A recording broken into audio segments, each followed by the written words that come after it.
Welcome back to the channel. It's your boy Mickey Fenty, aka Mickey Made It. If you're new to this channel, you know what to do to this channel. Subscribe right now. And also, if you guys haven't heard, I have my latest book out right now on Amazon. It's called The 48 Laws of Peace, written by me, Michael Fenty. You guys go check that out. I feel like every household should have a copy of this book.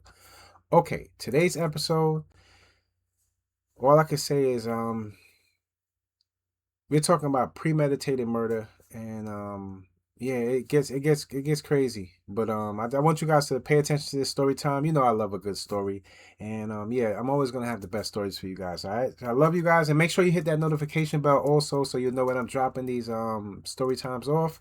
And I love you guys. Thank you for supporting the channel. Let's get it. Attempted murder on my mom's husband's mistress. So let's talk about how I was 16 years old and charged with premeditated attempted murder. So first, I'm just going to break 16? everything down, like the details, and then if y'all still want to hear my story, we can continue with that on the next clip. But basically, I was 16 and I went to jail, and then I was 17 when I went to prison. I had got 16 years, which is 200 months in DOC, and after like a year and a half of being in prison, I was able to drop my time and only have to do 7 years, which was really a blessing from God, because that's still a lot. Without him, it would have never happened. So my main charge is premeditated attempted murder following like aggravated assault with a deadly weapon, armed burglary with a deadly weapon, but that's my main charge that everyone sees and talks about. So basically, I had got attempted murder on my mom's husband's mistress. I know it sounds crazy, but your mom's husband's like a lifetime mistress? story, I hear that a lot too. But yeah, my mom's husband's mistress. So yeah, my mom's husband was cheating on her with his mistress, and they used to have like drug binges, and my mom was not with that. So usually he would go off and cheat and come back, but this time he did not come back, and it literally drove my mom insane, and to the point to where she wanted this lady to die. And she tried to get some of my friends to do it, my boyfriend to do it, and it just wasn't going as her plan. So me being her child, her best friend, someone that was willing to do. Mom was wild and trying to get a whole bunch of people to murder her husband, this and that. The more people that you tell, and I'm not saying how to do it, but the more people that you tell, the more trouble you're going to get yourself into, because not everybody's down with just taking somebody's life because you have a problem with your husband. You're telling somebody's boyfriend to do it. So now the word is out that you're trying to get him. You know, it's just, let's go. For her, she wanted me to kill this lady. And basically what happened was I attacked her with a machete, and everything just went left after that. So if you want to hear my story and how everything happened and how I came out of it, leave a like, comment, all right, let's jump into the story, whatever, y'all. but just let me know. So let's dive into part 2 on how I went to prison for premeditated attempted murder. Part 2. Okay, so basically I was 16 and I was living with my dad, and I've lived with my dad my whole life. But I decided to go live with my mom because she let me have more leeway, more freedom. She wasn't as strict as my dad. So when I moved in with her, it wasn't nothing unusual at first. It was the same routine. Basically, I had 5 brothers who literally were my everything. They were 12, 6, 5, 3, and 2 at the time. And basically, like my mom, she was so like obsessed with stalking this girl's page and stalking my stepdad's page that she really wasn't taking care of them how they should be taken care of, which basically led to me taking them to school, picking them up from school, cooking dinner, making sure they had breakfast on the weekends when they weren't at school, taking them to their ball games, their ball practices, doing homework with them, making sure they all had baths and was in bed at a certain time so they can get up for school the next morning. I was 16 being a mom to 5 kids, which I was used to it, but this time it was a lot more because my mom wasn't there to help me. And also, I had a boyfriend, and my mom was kind of like use him against me. Like, oh, if you don't watch the kids today, you can't go see your boyfriend. Oh, if you don't watch the kids, you can't go get your nails done. You can't go out with your friends. And I was 16 at the time, so it's like, okay, I will watch the kids if you let me go out. Like, I will do anything you want me to do if you let me go out with my boyfriend or my friends. You get what I'm saying? That's how my mind was at 16. And so since I was always watching my brothers, they would give me headaches because they're so loud and they're just always over the place, and I would get bad headaches. And so I would tell my mom, like, hey mom, like, I have a headache, can you give me some medicine? And she'll be like, sure. And she'll give me headache medicine. But In the end, I found out that it was not headache medicine. I found them in the cabinets and I confronted her on it. She tried to manipulate me into saying that I needed them. And it was anti-psych meds, antidepressants, those type of What? medicines. And basically, Oh, when I mama had was got locked up, I crazy. had like a therapist or whatever come evaluate me. And they basically told me, like, if you take those type of meds and you This don't makes need them, it can have a backwards effect. So basically make me crazy when I'm not crazy, if that makes sense. And she was also giving me this like green tea, and I just thought it was some type of green tea that was supposed to help you with headaches and being sick, but it turns out that it was some type of drugs in the green tea. I don't know. That's just what the investigators mama's told me doing on the that part. So most. basically, getting more into the story, she tried to get one of my good friends to do it. I'm not gonna name any names, just off of respect for them. But she tried to get one of my good friends to do it, and it just ain't go as she wanted it planned. Basically, he used her like, oh, I'll do it, but she was giving him her car, money, all types of stuff, and basically he was just using that as an advantage. And when that didn't go as planned, she tried to get my boyfriend to do it, and he's also my co-defendant. But so basically, he was like, "Yeah, I'm gonna do it," da da da da, just like to persuade her into thinking he's gonna do it, so she would stop like hounding him because she was like texting him like back to back, asking if he was gonna do it, like becoming like really crazy. And in the end, he basically told my mom like, "Yo, I'm not gonna do that." Da da da. So that's when she turned to me and was like, "You're gonna," I'm trying to say the word, but get rid of her, basically. And I just did not Why know does what to she do. do Like, it? you want me to do what? Trying to get Huh? everybody else Like, to I've do never it. even been to juvenile. I've never even had a Her referral in crazy school. self. And you want me to do what to this lady? You're crazy. Basically, I did not know what to do. I didn't want to tell anybody because I didn't want my mom to get in trouble. Like, my boyfriend used to tell me, you need to go back and live with your dad. You were better off with your dad. But I didn't want to tell my dad because I didn't want him to get my mom in. Before we go any further, this sounds like, it's just like how, with gangs, when the older people in the gang try to manipulate the younger people to do things so they won't get caught and do the time, and they feel like, they're younger, they can go through the time. Seems like mom, all the things that she wanted to have done to her husband, she wanted other people to do them because she didn't have it to do for herself, or she didn't want to get in trouble for herself. She's a little off. She's more than off, and her pops. Yeah, I won't want to be with her anyway. So him doing the cheating and stuff, probably because Mom Dukes is crazy. Trouble. And then my brothers, like, I felt like if something happened, what was going to happen to my brothers? So basically, I stayed in that situation for my brothers because I felt like my mom wasn't in a position to take care of them because of things that would happen when I would think she could take care of them. So basically, after like a month or two goes by of her planning everything, she had a whole plan. She wanted it done with a gun. She wanted me and my boyfriend to run up in there and basically tie the lady up, tie her kids up and lock them in the bathroom and duct tape their mouths and hold her at gunpoint and steal all her money and then shoot her in the head. And it was just like crazy because you want me to do what? Like, I was just like, I was very depressed going through it at the time. I was just scared. I was a scared teenager. I didn't know what to do. So my mom ended up giving me a deadline. Basically, hold on, what was it? October 18th was the fair, Midnight Madness. And my mom was basically like, this is the day it has to be done because if you don't do it, then you can't go to Midnight Madness with your boyfriend. And back in the day when I was a kid, Midnight Madness was a big thing. That's when everyone popped out, dressed nice, fair rides, fair food. It was just fun for teenagers. And that's what I wanted to do with my boyfriend. And basically she was trying to take that away from me. And I was just like, fine, like, just, I would do whatever you want. Just don't take away, like, my freedom. Like, don't take away my sanity. Because going out with him or with my friends or just leaving that house, period, just was like a weight lifted off my shoulders because I didn't have to deal with my brothers. I didn't have to deal with my mom's crazy thoughts of what she wants to happen to this lady. So basically, she gave me a deadline, and one day on that deadline, I was out. I was out with my boyfriend and his homeboy, and basically, she called me going off, saying that I'm grounded. I can't go out with him. I can't go get my nails done. I can't go to the fair. I can't do this. I can't do that. You gotta I'm get gonna away stay at the from house her. with my brothers forever because I wouldn't, kill this lady. So basically, I was crying like I didn't know what to do, and my boyfriend's homeboy went and got me a machete. Now that sounds crazy, but he went and got me a machete. And basically, it was not planned to be used. It was just to persuade my mom. Basically, persuade her into saying, it's going to happen. We have the weapon. It's going to happen. But not really happen. You get what I'm saying? So basically, he puts the weapon in the car. We go to my mom's house. I tell her to come outside. And I show her the weapon. And she was just like, what are you going to do with that? And I was just like, I don't know. Because really, we weren't going to use it. It was not supposed to be used. It was just supposed to persuade her into thinking it was going to happen. Hopefully she comes to realization that this is not a good thing to do. And she just stops talking about it. So basically, she tells me to go inside. I go inside with her. So we get to the room and she already has my clothes laid out on the bed. It's a black jacket, black pants, black shoes, and she also has a separate pair of clothes next to the bed, and it's just another like fit basically because she said I was gonna have blood all over me. So basically what she told me was Oh my that she wanted gosh, Mom is cut the lady's head wow. off. I know that sounds crazy, but that's what she wanted me to do. Basically how she described it was, if you ever watched The Walking Dead, the lady Michonne who has the machete and she cuts the zombie's head off. That's what she wanted me to do. And I'm like hysterically crying at this point.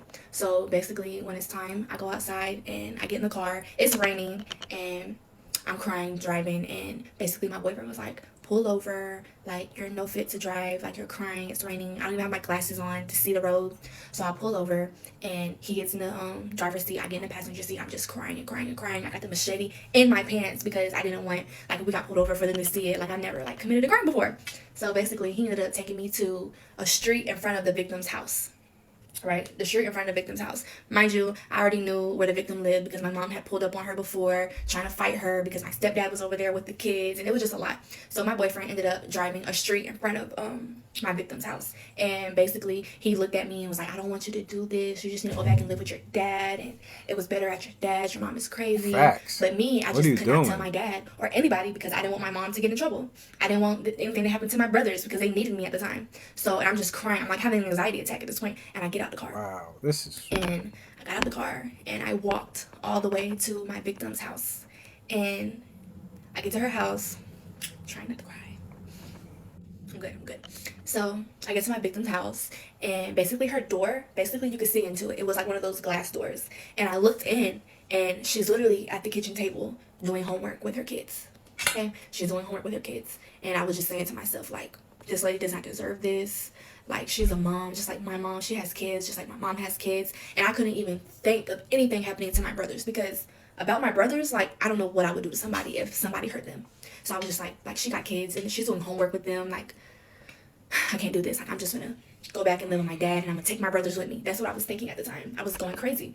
And so my victim gets up from the table and she starts walking towards the door. And I thought she was just gonna go into the hallway because there was a hallway right there. I thought she was gonna go into the hallway to go to the room or use the bathroom or something. So I get to the side of the door so she wouldn't come outside and see me. Like I moved so she wouldn't see me and come outside basically. So when I moved, like I'm just like standing there like, oh my God, please don't come outside. Please don't come outside. Like I will leave. I'm gonna leave. I'm gonna leave. Don't come outside. And with my luck, the lady came outside. When the lady came outside, I guess she came outside to smoke a cigarette and she didn't want to do it around her kids, or she just don't smoke in the house. I don't know. But she came outside to smoke a cigarette. And when she looked at me, she screamed. Wow. She screamed so loud. And I just took the machete and I swung on her. And I blacked out.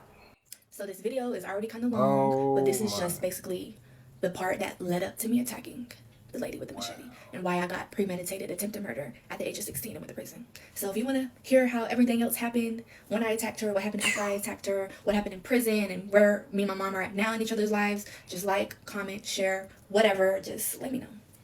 Part 3 on how I ended up in prison on premeditated attempted murder. So just a little recap for the people that are joining in. Basically, I went to prison at 16 for premeditated attempted murder on my mom's husband's mistress. I know that sounds crazy, but it's what happened. So basically, my stepdad was cheating on my mom with this other lady, and my mom wanted me to basically unalive this lady. And in the end, I ended up attacking her with a machete, and everything just went left after that. Where I left off at, I was at her house with the machete, and she ended up coming outside to smoke a cigarette. And I was on the side of the house because I didn't want her to see me. Like, I was gonna leave. I was gonna do it. I was gonna leave. That was my whole plan. But she ended up coming outside, and she seen me. And when she seen me, she screamed so loud, and it scared me. Like, oh my God, the neighbors are gonna hear. And I just swung on her. I swung on her with the machete, and I blacked out. So I don't really remember me attacking her because I blacked out, but I do remember her daughter coming to save her. And I'm not gonna lie, her daughter was like 12 years old, and her daughter came to save her mom, and she grabbed the machete. And when I was blacked out, I felt like someone tugging on the machete. So that's when I came to reality, and I was like, oh my God, this is a child. And I pulled it back. And when I pulled it back, it like cut her thumb off, basically. So after I pulled it back and it cut her thumb off, I was like freaking out because I'm back in reality. Like, I seen what I just did. Blood was everywhere. The lady was on the floor, and I just did not know what to do. So I was just like, I'm so sorry. Please call an ambulance, but I gotta go. And I left. And when I got back in the car, my co-defendants were like, what happened? Like, did you do it? Like, what's wrong? Why are you still crying? And I was just like, drive the car. Like, please drive the car. Get me away from here. One thing I do remember telling my mom is like, if you have anything happen to this lady. Okay, at this point right now, she done messed up. You know you done messed up because you cut the little girl's thumb off, and the lady was scared for her life, and you started swinging on her with the machete. So at this point, yeah, I could see where this is. Even it's the premeditation and everything set up by your mother. I could see why the charges came in the way they did. And it's sad because your mother's the one that really put the battery in your back to do it. And at that age, you could be, you could be influenced to do something that's that you might not even know the seriousness behind it until it's going down. And I think that's what this situation led out to be. But let's see what's going on. Like, the cops are gonna come knocking on your door first because everybody knows that you don't like this lady. This lady don't like you, and she used to always tell me like blah blah blah, like don't jinx me. That's not gonna happen. I got this. And what happened? They came knocking on her door as soon as it happened. So we're in the car, we're driving, we're gonna go drop off one of my co-defendants because he really didn't have anything to do with it, honestly. You know that. So we just go drop him off. And so while we're in the car, my mom calls me and she's like, "Did you do it?" And I was just like, "Yeah, I did it." And she was just like, "Oh my God." And I was like, "Yeah, I did it. And I'm not coming home. Like, I don't want to talk to you." I was just crying. I was just like, in that moment, I was just so mad that she made me do this. And so I was just like, "I don't want to talk to you. I'm going to go stay with my boyfriend for a little bit. Like, just leave me alone." And she was just like, "I'm going to come to you. Like, I'm going to get in the truck. And I'm going to come to you. And you can tell me what happened. We can figure this out. Like, what to do next." And I was just like, "No, like, you need to stay home with my brothers. Like, someone has to be there with my brothers because the cops are going to come questioning you. And you just need to be there with my brothers. What to do next?" And I hung up the phone. So me and my boyfriend get to his house, like the area around his house. And my mom just keeps calling my phone. And when I answered, it was the police. And when I heard it was the police, I immediately hung up the phone because I was scared. Like, why are they questioning me? Like, I should have no parts. That's where my mind was at. And I just hung up the phone and I didn't know what to do. I was just crying. So I was asking my boyfriend, like, what do we do? Do we go on the run until this dies down? Because I feel like they have no proof. Mom Duke's probably sold you out too. Talk to the police. Like, I ain't got nothing to do with this. How they want to question me. And he was just like, "It's whatever you want to do." So I ended up calling my nana because my mom said that I could trust her. So I called my nana and I told her to come pick me up because I needed to go to the house where the cops were and basically go with them so they can question me. So, mind you, my boyfriend had already took the evidence and hid it somewhere. So my nana gets there. She's like, "What happened? What did you do?" And I was just like, "I don't want to talk about it. I just need you to take me back to my mom's house. The cops are there." And I was like, I was crying so bad. I told my boyfriend, like, "Where's my stuff?" Like, I'm thinking my phone or something like that. I don't know what I was thinking, but I was like, "Where's my stuff?" And I guess me crying was making him nervous. He was like, "I'm gonna go get your stuff," and he came back with the evidence. And I was just like, "Why do you have that? Like, it don't need to be out here around us." And my nana was just like, "Put it in the back of my car. I'll get rid of it." Remember that. Remember what I just said, okay? So he puts the evidence in the back of her car, and I give him a hug, a little kiss, and we go our separate ways. Wow. And so me and my nana are in the car, and she's just asking me what happened. And I was just like, "I did something, and the cops want to talk to us. I don't know what to do. I did it for my mom." And she was just like, I'm gonna get you out of this. We're gonna get you out of this. And so we get to my mom's house, and like, my victim's road is closed off. The road, like the highway, is closed off. My mom's road is closed off. And when I get there, it's like a million cop cars, and they're shining light on the car because I guess they're trying to see like who's in the car. And they were like, "Are you Hannah fine?" And I was like, "Yes, I'm getting out. Like, I'm coming to talk." And so when I got out the car, the police immediately turned me around and put me in handcuffs. And the first thing I said was, "Where are my brothers? Like, where are my brothers? Who's with my brothers?" Because I seen that my mom was already in the cop car. She was just staring at me. And I just did not know what to do because my brothers are by themselves. They're in there with a police. But I ended up seeing some of my mom's family, like her sister and stuff, out there. So I was like, okay, they're going to be with my aunt. They're okay. So I ended up going to the back of the cop car with them. And we drive to the police station. And basically, I was in there for like, how long? Like 6 hours? I was there for 6 hours, from like 10 at night to 6 in the morning. I was in there handcuffed to a table, and they was just questioning me, questioning my mom. And at first, we weren't saying nothing. Like, we weren't saying nothing. And they were actually going to release us because they really had no evidence. But they wanted the phone. So mind you, my phone that I had was in my nana's car. I left it. And they were calling her asking for my phone. And they were like, "Is there anything else in the car that you need to tell us about? Or is there anything that Hannah told you that you need to tell us?" And she was like, "Her boyfriend put something in my car. I don't know what it was, but he put something in the back of my car." Oh, so she gave it up quick too. So they can get the evidence. And she was just saying, like, she don't know what it was. She has no clue what he put back there. And basically, when they took the evidence to my mom to show her, my mom said something. And then they came in my room and they put her statement in front of my face and was like, "You're finna go to prison for the rest of your life. You're a murderer. Your mom told on you. Here's the statement of what she said. And here's the evidence we have on you." I knew Mom Dukes was gonna do that. Statement in front of me, my victim in front of me. And I was just like, what?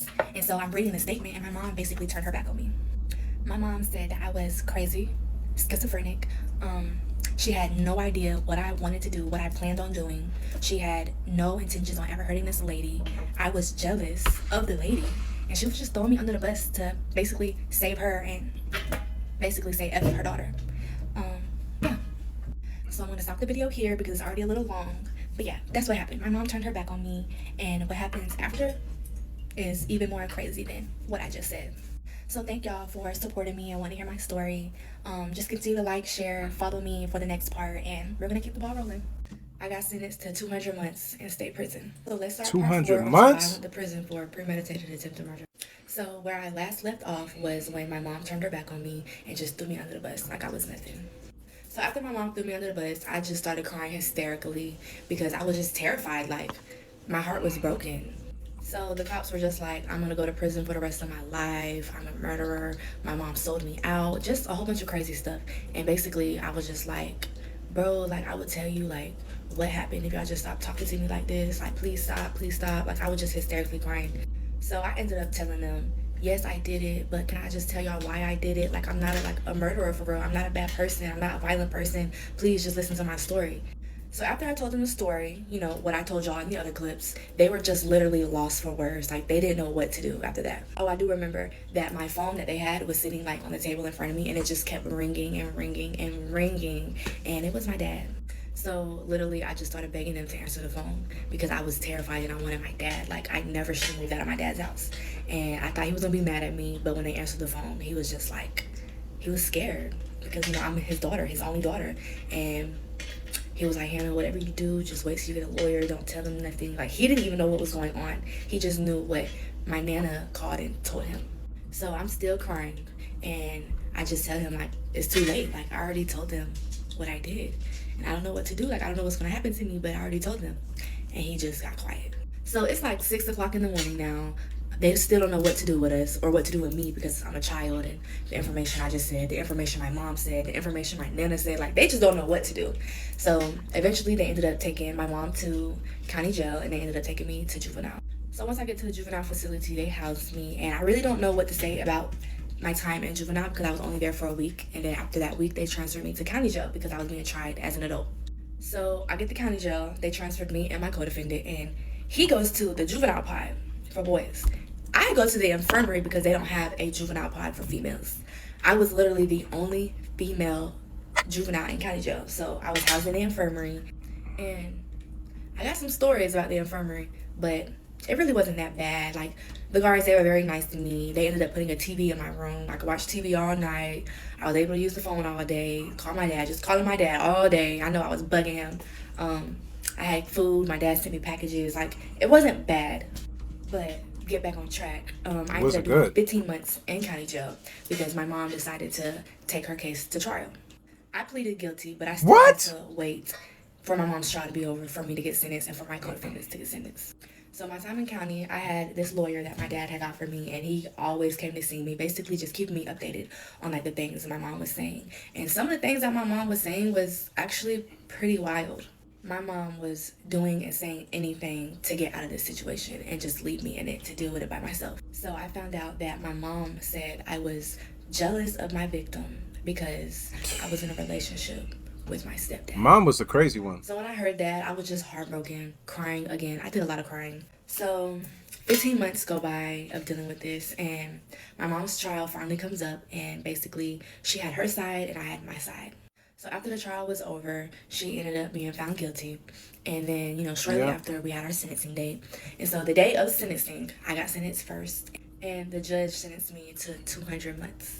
So that's 16 years. Wow. Now, when he said 200 months, I didn't know Holy. how long 200 months was. So I started counting on my fingers, Yeah, the counting on my feds they fingers, go and I by ran out of months. fingers. And I was like, that's 10 years. Like, how long is 200 months? Like, why ain't nobody telling me how many years 200 months is? Like, I was starting to freak out a little bit. And my dad, he basically just stormed out of the courtroom crying. My family, they was all crying. I was crying. They had to get me to the back, and that's when my lawyer told me, like, Hannah, 200 months is 200 16 years. months. And when I heard the years that I got, I just fell down to the ground crying. Like, at this time, I was 17 now, and I just felt like my life was over. I felt like I was never going to have a life. And honestly, I just wanted to die. Like, I did not want to be here anymore. I felt like my life was over. So they take me back to county jail, and when I got back there, like a lot of the guards was waiting for me, and some of them was even crying.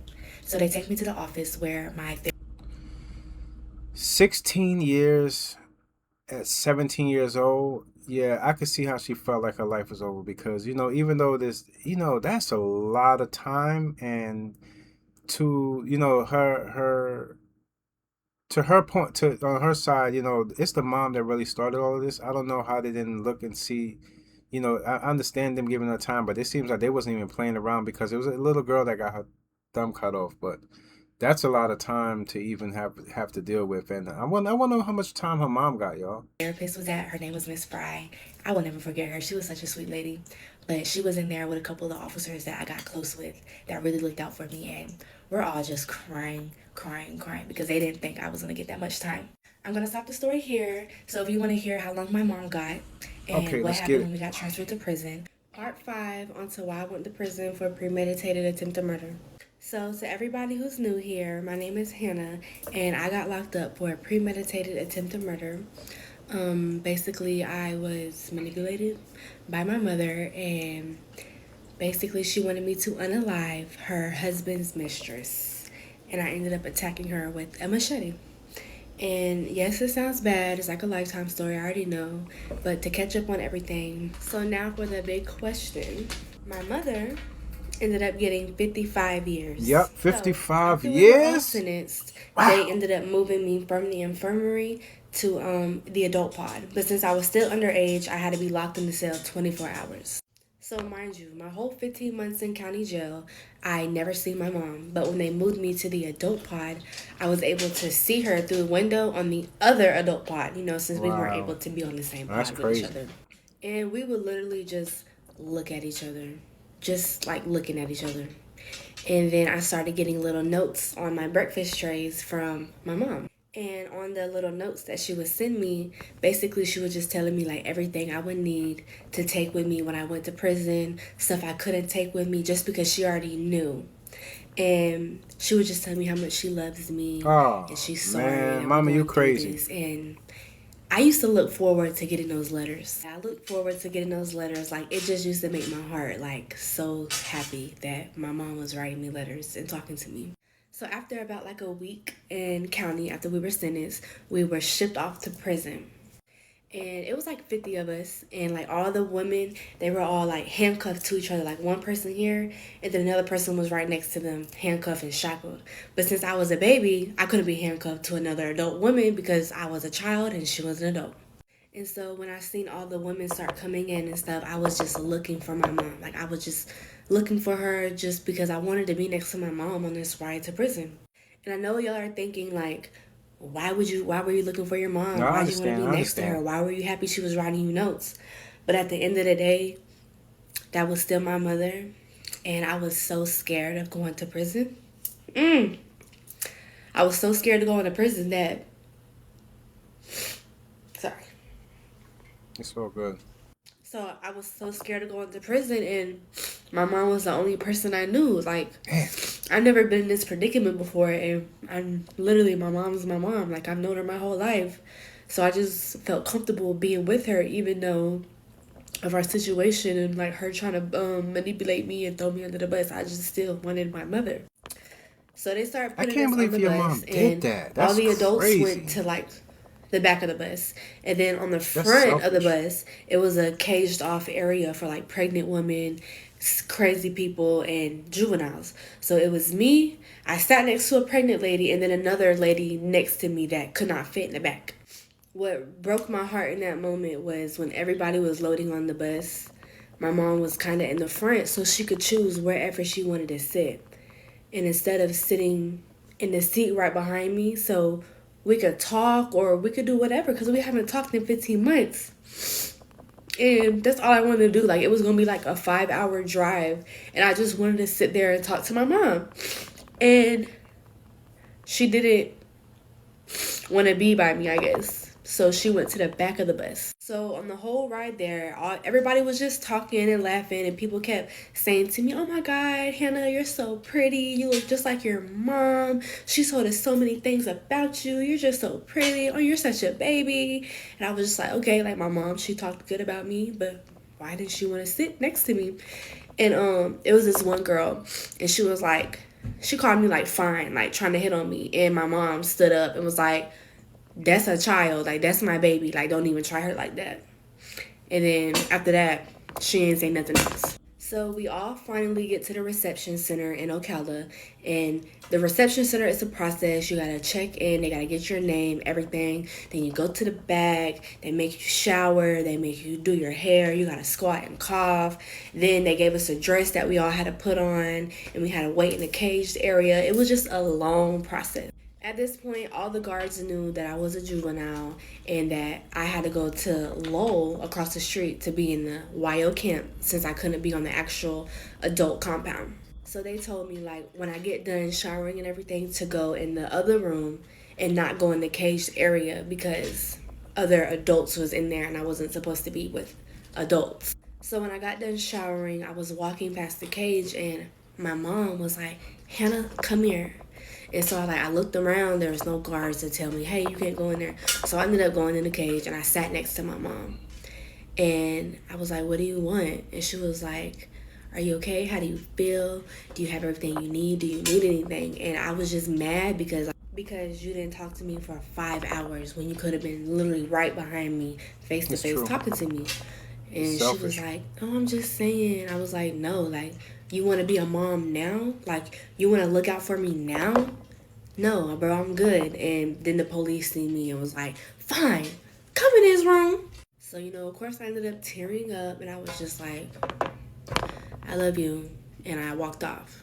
So they ended up transferring me across the Wow, street it's to tough. Lowe, put me in the YO camp, and it was like a boot camp. Not gonna lie, it was like a boot camp. I'll tell y'all more details or more stories about my time in the YO camp and my time in prison and stuff if y'all want to know. But basically, like when I was there, like I was very angry, and I had stopped believing in God. Like in county, I was like You trying to gotta talk to stop the devil, believing in like, your oh my mother, God, if you not would God. just give me my freedom and take all this away, like I would do anything for you. Because I was just so upset that God let me go through all this. So during my time of me not believing in God, which I believe in him now, like that is my Lord and Savior and I love him so much. But during my time of me not believing in him, like I was just getting in trouble. I was fighting because I was the baby and people would like try to daughter me, or they would like get jealous because of their girlfriend talking to me. It was just a lot and I was a baby, so I just had to prove myself to them. And I kept putting in motions and appeals and it just kept getting denied. So I got denied twice, but my lawyer ended up putting in my third motion. So on this one specific day, I got into a fight and basically they gave me a battery, and which it wasn't a battery, but they didn't see the other girl hit me back. So they took us all to jail, and when I was in confinement, I was in a cell by myself. I wasn't allowed to be housed with another YO due to my time and my charges, because at the time I had 16 years. But so I kept getting Bible studies slipped under my door, and I was just like, I don't want these. Like, I don't believe in God right Pick now. it up. I don't Pick it want them. up. But one day, I just got bored, so I picked it up and I started doing it. So they ended up transferring me to another confinement pod called Tango because I was getting declassified, which means I was going to be on the adult pod because I was of age now and I just had a lot of time in the YO camp. They didn't want me being around the other YOs for too long. So I ended up being. Real quick, always remember you could leave your family behind, you could leave your friends behind, but never ever leave God behind. This is not his doings, it's not his work. It's your mother that this karma is from your mom, not God. You going through it is because a chain through what she put you through so you can go through it with her. Once you break out of that, then it'll be all left on her because this was her wrongdoing. God forbid you didn't do this. She was going to end up and find a way to get herself in behind these bars anyway. Look at it like that. Confinement for 3 months, and I was starting to want to pray, but I was just like, no, like I don't want to pray. But it just kept coming to my mind to pray. So I'm still getting these Bible studies and I'm slowly doing them. And then one day, I don't know what happened, but one day I just started crying. Like, I just started crying and I was just crying to God. Like I literally got off my bunk and got down on my knees and That's was right. praying and talking and yelling to him. Like I was saying, God, please help me. Please get me out of this situation. Like there's no way I could do 16 years. Like my life is gonna be over. Please just let me go home to my family, like my brothers. Like I miss them so much. Like just please help me at least lower my time. Like please just you don't have to send me home now, but just lower my time. And I was just like, I promise I will never turn my back on you again. Like, I was There we just go. mad at There you, we but I go. really love you. I was just mad at you. I will never turn my back on you again. And it was just, it was a lot. Like, I was just having like a mental breakdown. So after I get done crying and praying to God, I'm finally calmed down. Like, I felt a lot better. And I was like, I'm just gonna go take a nap. So right before I fell asleep, a guard came to my door and was like, "Fine, you got some mail. Like, come get it." So I got up to Mm-mm-mm. go get my mail. And when I looked down, it was a letter from my lawyer. And when I opened it, like, I opened it so fast because, like, I don't ever get letters from him. And so when I opened up my letter, basically he told me that my motion was approved Mm-hmm. and that I had Mm-hmm. court like Let after God my do his birthday. work. So I immediately start crying because I kept getting denied. Like, my Let emotions God got do his denied, work. my No, appeals that's got it's not gonna denied. go on your And time. so I just found it crazy. Like, after I just got done praying to God and telling him that I was never gonna turn my back on him again, as soon as I got done doing that, I get a letter That's from right. my lawyer saying that my motion finally got approved. And I was just crying and crying and crying because, like, God really did that. Like, all he wanted was for me to believe in him. All he wanted was me to love him and for me to put him first, and he was That's going to right. help me. But he wasn't going to help me if I kept denying him and turning my back on him. So they eventually let me out of confinement and they ended up shipping me back to the reception center because GP, which is general population, were also allowed to be there, not just the receptionists, the RNOs. So they ended up shipping my mom to Lowell. So I did a lot of time at the reception center and I also did some time at Homestead. But during this time, which if y'all want to know about my time there, y'all just ask and I would tell y'all, I'll give y'all story times because it's some crazy things that went down. But after my birthday, I turned 19. I ended up going to court. I think I went to court on June 24th. Or no, I think that's the day I got sentenced, was like re-sentenced, was June 24th. But I ended up going to court. And when I went in there, you know, my lawyer was there, the state attorney was there. And she was kind of like on my side. Like, she did not want me to get that long. And so I talked to the judge, and basically he just said he was going to give me a chance. He said he was going to give me a chance to get my life together and to fix myself. And he took back like 9.5 Wow. years, and I only had to Wow. do 7. I ended up getting like some game time and stuff. So instead of doing like 8ish, I was only able to do 7, which I am so grateful for. And it's all because of God. And I just love him so much. And I'm just so appreciative and blessed for the blessing that he gave me to fix myself and to get myself together and to build a life for me because I have a purpose and I'm slowly figuring out what my That's right. purpose is. So if y'all want to know more stories or if there's any questions y'all have, just ask me and we can keep it going. But yeah, this is my story and this is my testimony. It's all because of God.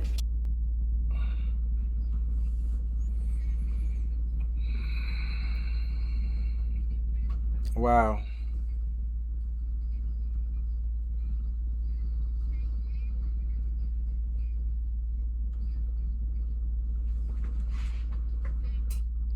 Wow, this was deep.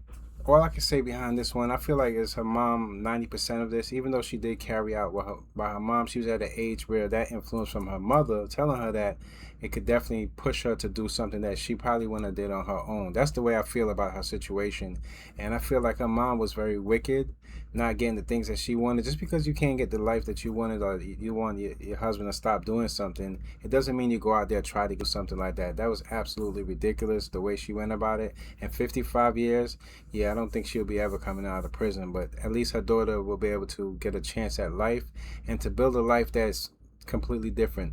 You got to always remember, yeah, we are our parents' kids, but at the end of the day, we are all God's kids. And, you know, we got to move in the way He wants us to move, not the way everybody expects us to move down here on earth. It's just absolutely crazy. And, blessings out to the family that was harmed behind this whole situation. And I'm hoping that they find a way to, get past it too, because trauma does linger on for years and years and years, just reliving the same experience. And I feel like this story time, this was very deep, and I hope that everybody comes out of this situation with a better outlook on life and a better mindset. Until next time, it's your boy Mickey Fenty, aka Mickey Made It. If you're new to this channel, you know what to do to this channel. Subscribe right now. Peace.